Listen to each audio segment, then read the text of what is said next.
Hi everybody. We are starting chapter 5. So notice we skipped over chapter 3 and 4. Those are some chapters over ecology and biosystems and biomes and those kinds of things, which we will go back to. I wanted to go ahead and get more into cells and DNA and some of the other stuff, and then we'll go back. So in case you're wondering, that's why we're here. So chapter 5 is all about cells, what they do, what they're made of, organelles, and all those kinds of things. And so starting out, our first big question is, what are cells and how do they contribute to life? And as you recall, I hope, one of the attributes of all living things is that they are made of cells, first of all, that cells come from pre-existing cells, and then also that there's a high level of organization. And so we'll touch on all three of those things in this chapter. These are pretty lengthy notes today. So of course we will be doing them by section in class. And so just kind of as we go through this, kind of be aware of that we'll spread it out over a number of days. So anyway, back to a little bit of the history of cells. They're relatively new, a new idea as far as science goes. Now, of course, it's a couple hundred years since we've really discovered them, but that's new. But two theories that were really, really big before cells were things that sound ridiculous to us now, but I want to talk about them just in terms of history. The first is spontaneous generation. Spontaneous generation is the idea that living things could come from non-living materials.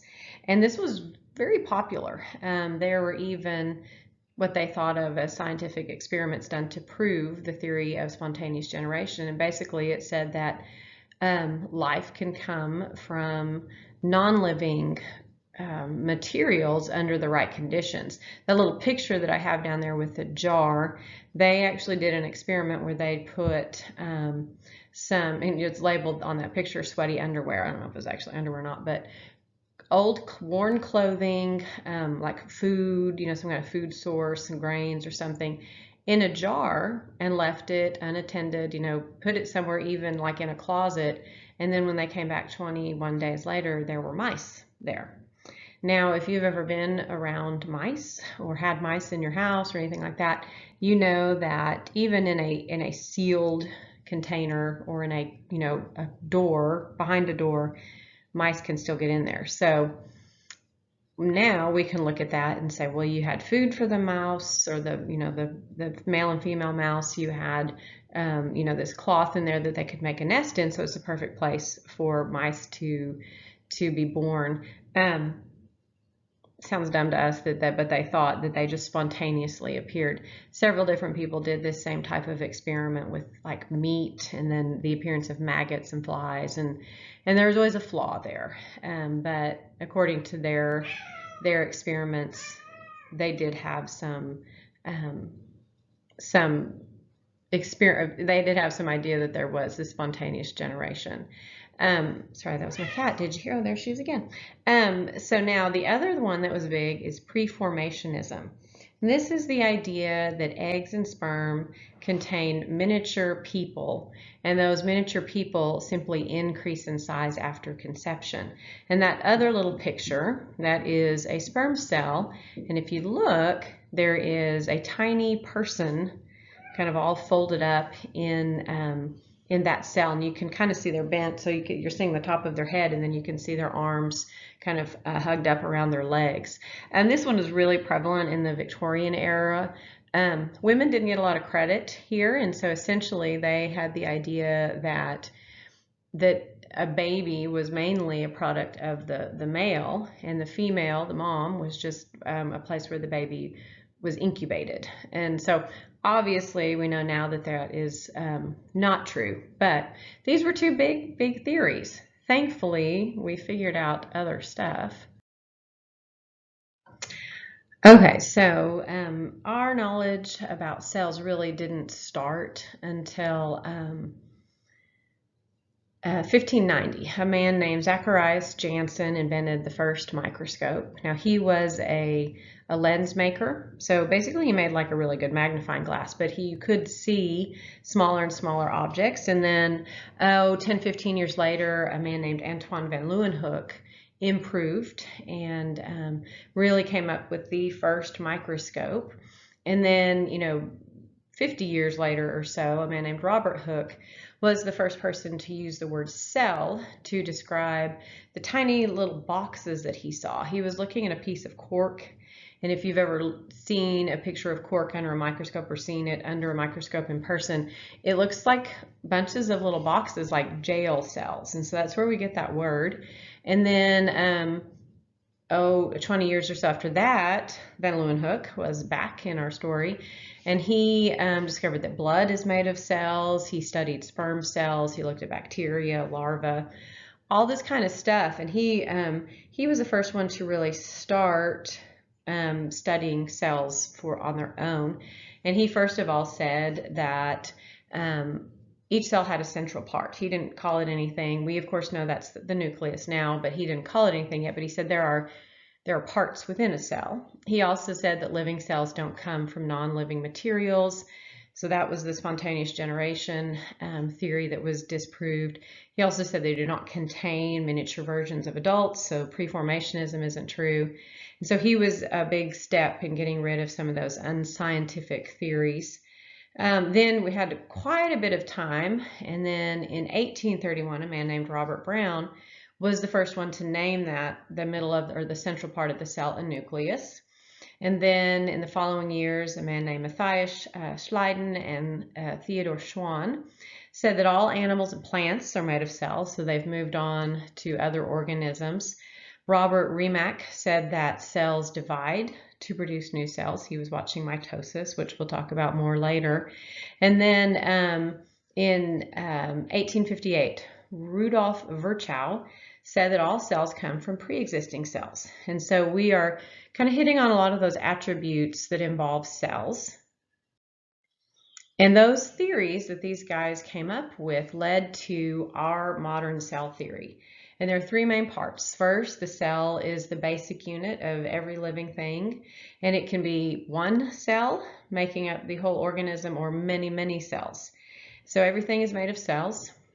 Second, cells perform all the functions of living things. So they are working to keep themselves alive, but then everything that they are doing is also keeping the organism as a whole alive. And then finally, cells only come from pre-existing cells. So we have to keep dividing, we have to keep making these copies in order to carry on with life.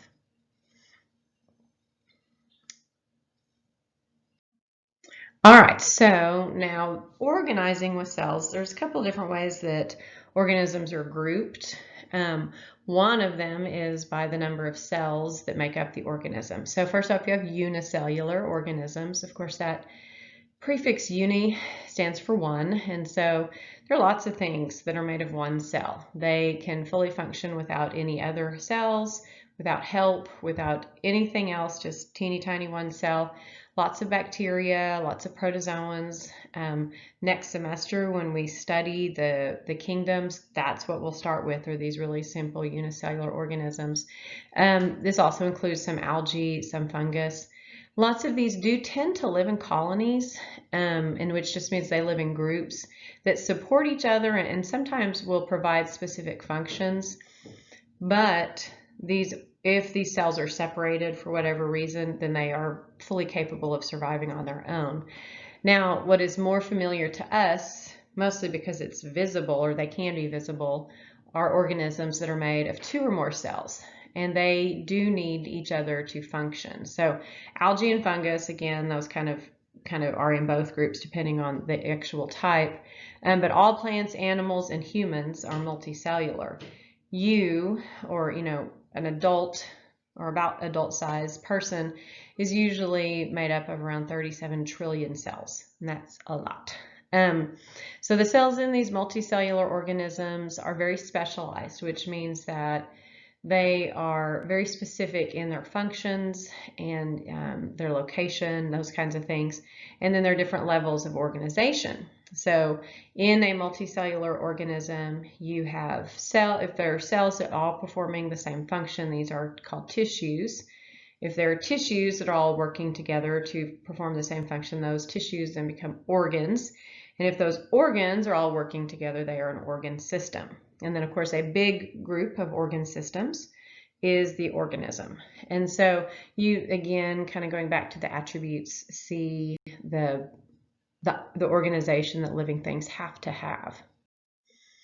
Now, as far as the cell's parts and purposes, so cells can be organized by the number of cells they have, but they can also be organized by the kinds of cells or the kinds of parts that they are made of. So different types of cells have different parts, and these tiny little parts are called organelles, which simply means tiny organs. So the first big grouping has to do with the organelles. So if the organelles in an organism are surrounded by a membrane, like they have a little layer that goes around them, these organisms are called eukaryotes, or they are eukaryotic. As in humans, are eukaryotic animals, plants, fungus, and the protists. This in general is just a indication that these cells are more advanced.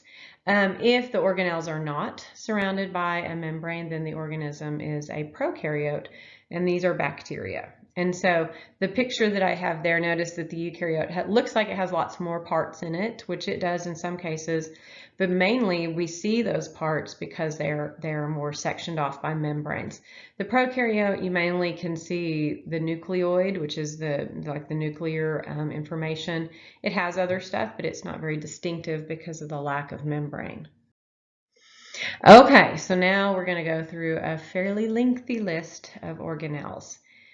A lot of these I know you covered when you were in life science, so it should be review for the most part. I did try and kind of color coordinate what I have on my picture and what I have as far as what I have written, so that may help if you're trying to identify.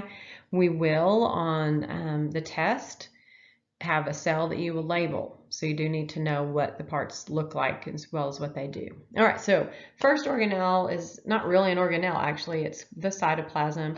And so it's everything inside the cell except the nucleus. And it contains the cytosol, that's the fluid that surrounds the membrane. So it's everything inside the cell membrane besides the nucleus. So that includes all of the other organelles. Then you have the cytoskeleton.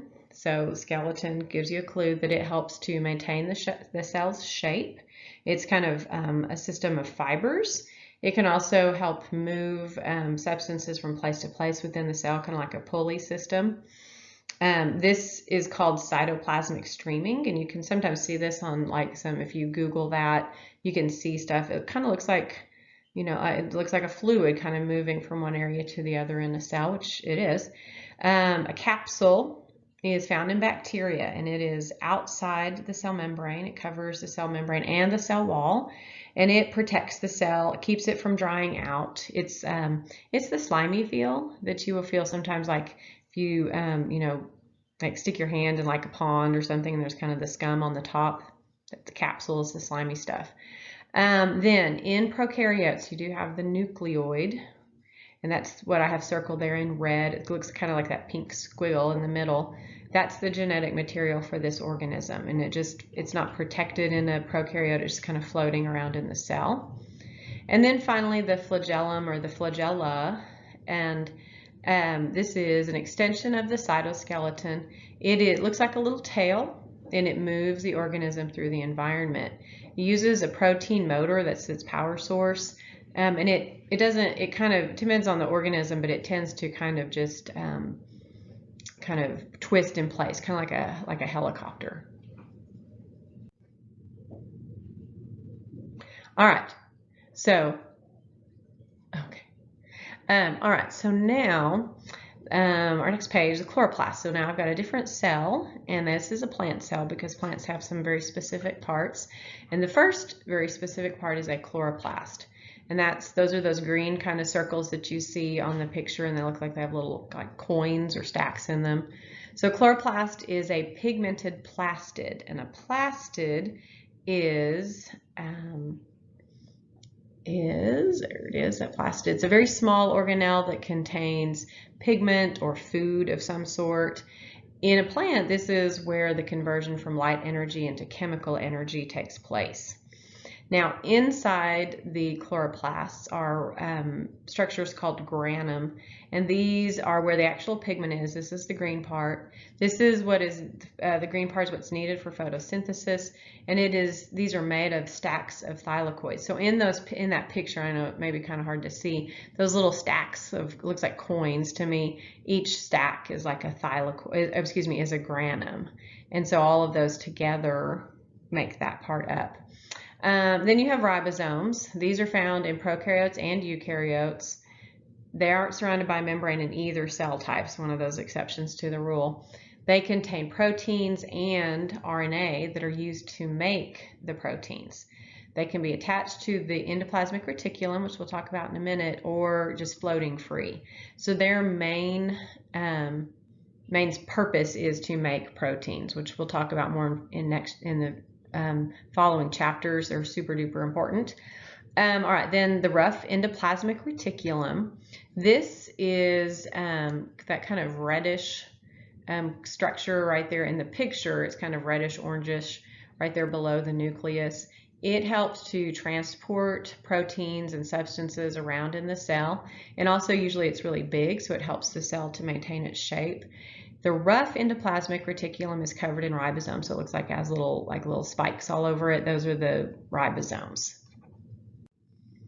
Okay, so moving on, now we have the smooth endoplasmic reticulum. Notice it's that purple structure on our picture right there by the nucleus again. So same as the rough endoplasmic reticulum, it helps to transport, moves things around, gives the cell its structure, but it is smooth. And so that means it is not covered in ribosomes. And one extra function that it has in animals and in people is that it helps to process fats and toxic substances in the liver. So it's kind of an unusual little function there. Then in plants, mostly plants, some bacteria, you have a central vacuole. It's that big, it looks like the big water bubble right in the middle, because that's what it is. It stores water mainly, but also salts and sugars that are dissolved in that water, proteins, and it helps to maintain turgor pressure. Turgor pressure is water pressure that helps the cell to stand upright, to stay rigid. So when you haven't watered your plants in a while, they wilt because that central vacuole doesn't have water in it. But then once you fill it back up, it makes the plant stand back up. Next we have a leucoplast. I don't have a picture or anything labeled there. It is another plastid, another that small organelle that contains pigments or food. In this case, it is storing food substances. In plants and algae, it can store starches, lipids, proteins. And so when you eat a plant, you're mainly after those starches or the proteins that are in there. Sometimes the lipids are used. You eat them, but you're mainly eating that plant to get to those leucoplasts. Then the cell wall. This is found in plants and some fungus, some algae, some bacteria. It's really the outer hard structure around the cell. It is protection and maintains shape and all those kinds of things. It does have little openings that allow materials in and out of the cell, and so it is that big green wall that is around that cell in our picture. Okay, so now moving on to an animal cell. So first off, you have a nucleus. Now plants do have nucleus also, if you looked in that other picture. But these are, a nucleus is simply is found in eukaryotic cells, so the more advanced cells. It's the control center, it is the brain of the cell, it contains the genetic material, and the genetic material is found in another compartment inside the nucleus called the nucleolus. And this is where RNA is, this is where proteins are, this is where the chromosomes are made during replication. And then you have chromatin. which is in the nucleus also. This is the actual genetic material. This is DNA, the RNA, the proteins that help, and they're part of that. And so it's, you know, right there in the center of that cell. Then another thing with cell structure is the cell membrane itself, and it is a lipid bilayer. So lipid in general means fat, and bilayer means two layers. And so you have a double layer of fats, and this is what determines what comes in and out of the cell, which we'll talk about in a couple of slides. But it is basically the surrounding protective layer that holds everything in and then also keeps things out.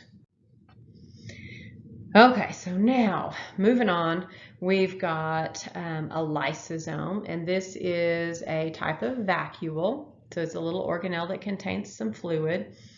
In humans and animals, this is a structure that is used to digest foods. It contains digestive enzymes that help break down food. It also is part of a kind of a protective system, or the immune system. It destroys bacteria and viruses that may get into the cell.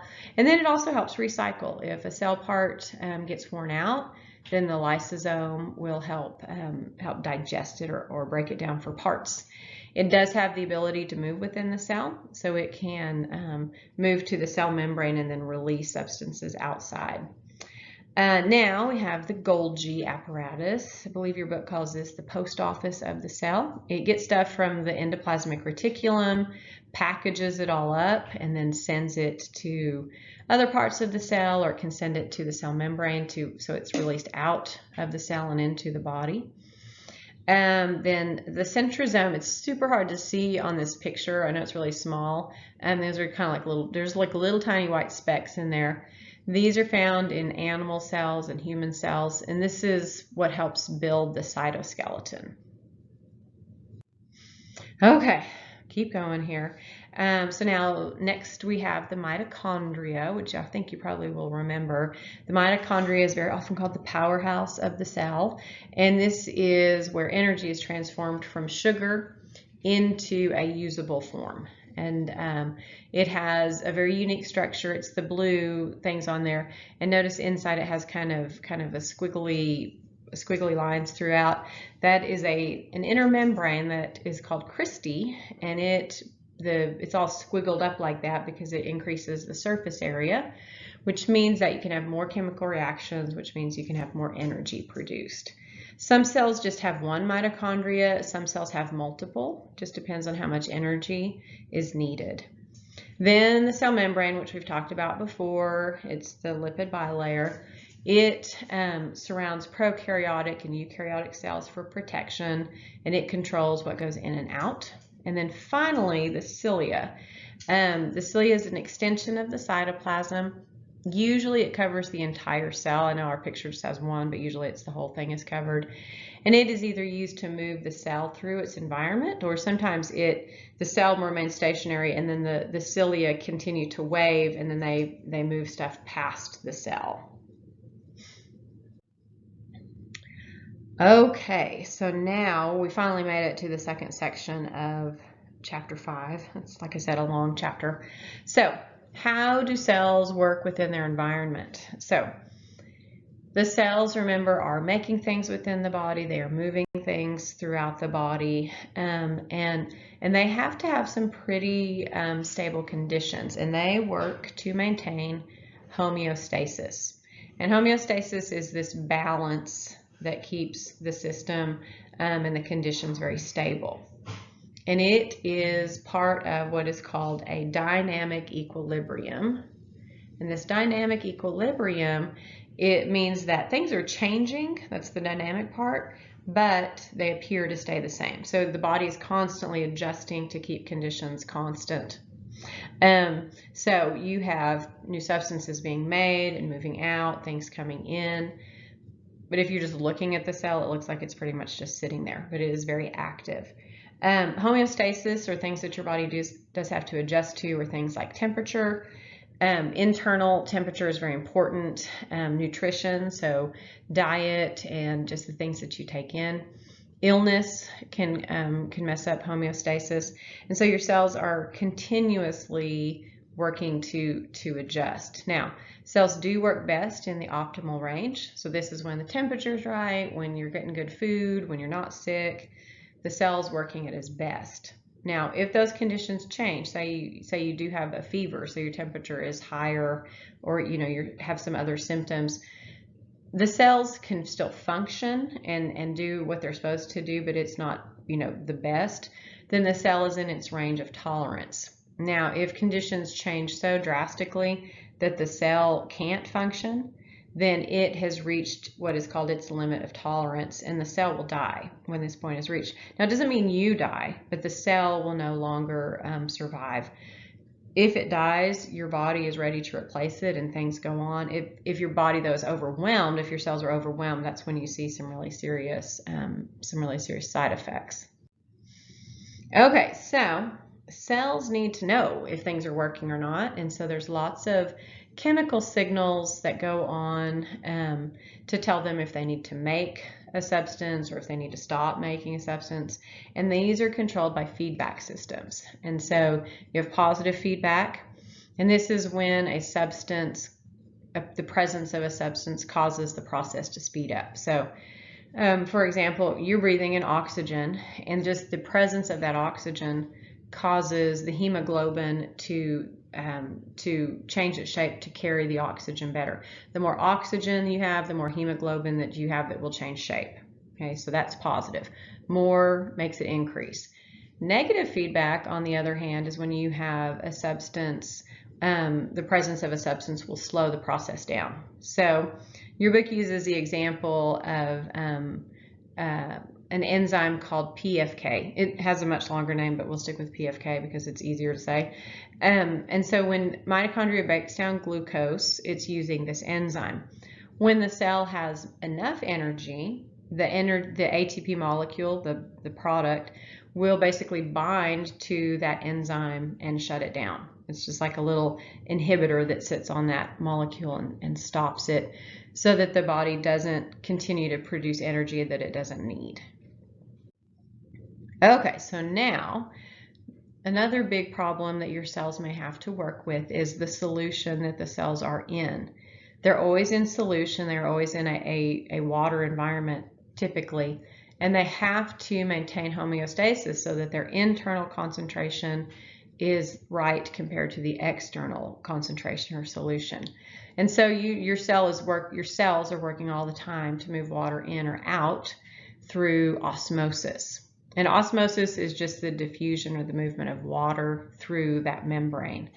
So that movement depends on the concentration, the amount of solute that is dissolved in the solvent.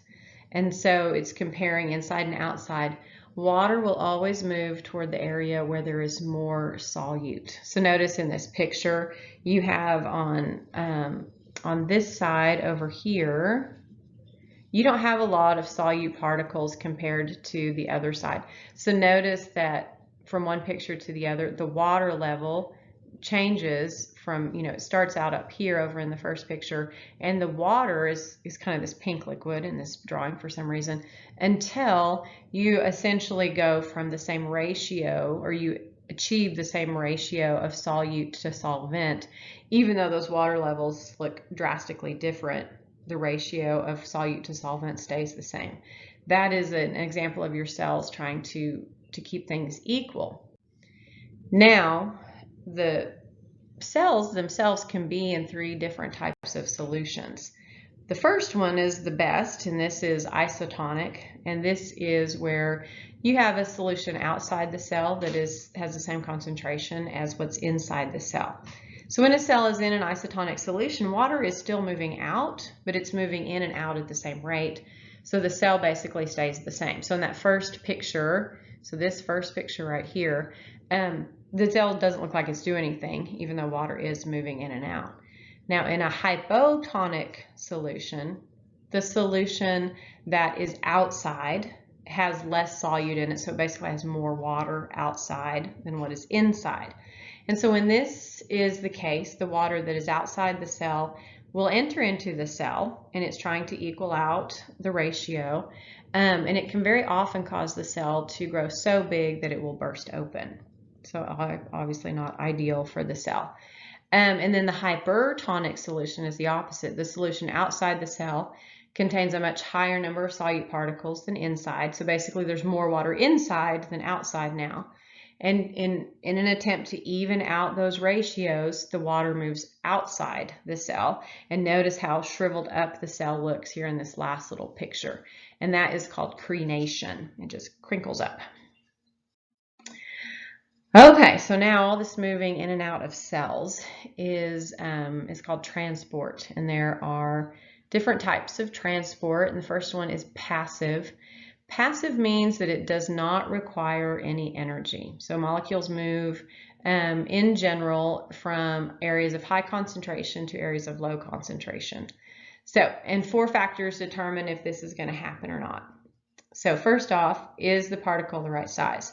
Very small particles can move through the membrane with no problem. Second, is the particle the right shape? The shape has to be able to fit through the openings in the cell membrane. So very specific. Then, is the particle polar, or does it have the right polarity? Cell membrane, that bilayer that we've talked about, is polar outside and nonpolar inside. And so it has this kind of different structure, and so nonpolar substances tend to pass through it very quickly or easily, but polar substances don't.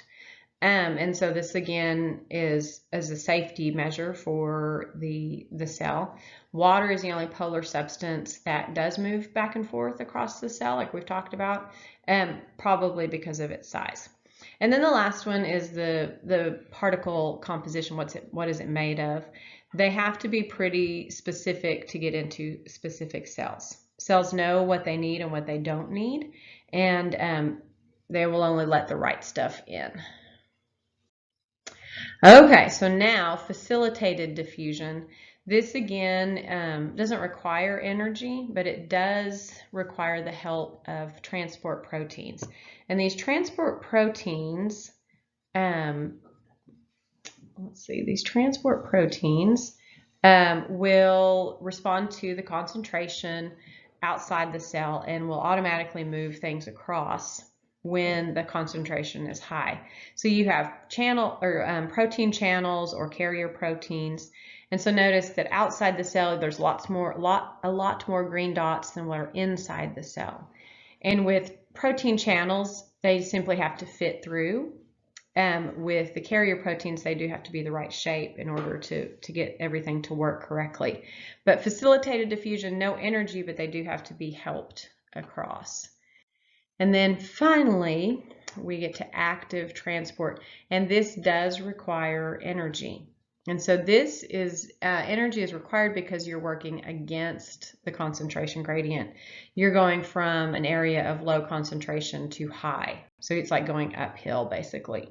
So this transport protein, it looks very similar to that facilitated transport from the page before, but notice that the dots are kind of moving the wrong way. They're moving from where there is less to where there is more. And they can do this by using a carrier protein, but they also have to have this little ATP molecule right there. That's the energy that they need in order to work. Okay, and now a couple of other active transport processes that cells go through. Endocytosis.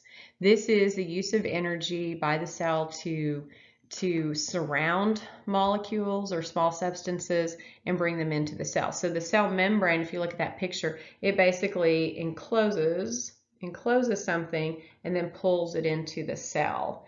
And it forms a little vesicle around it, and then that little vesicle travels to wherever it needs to be in the cell. The opposite process also needs energy, and this is called exocytosis.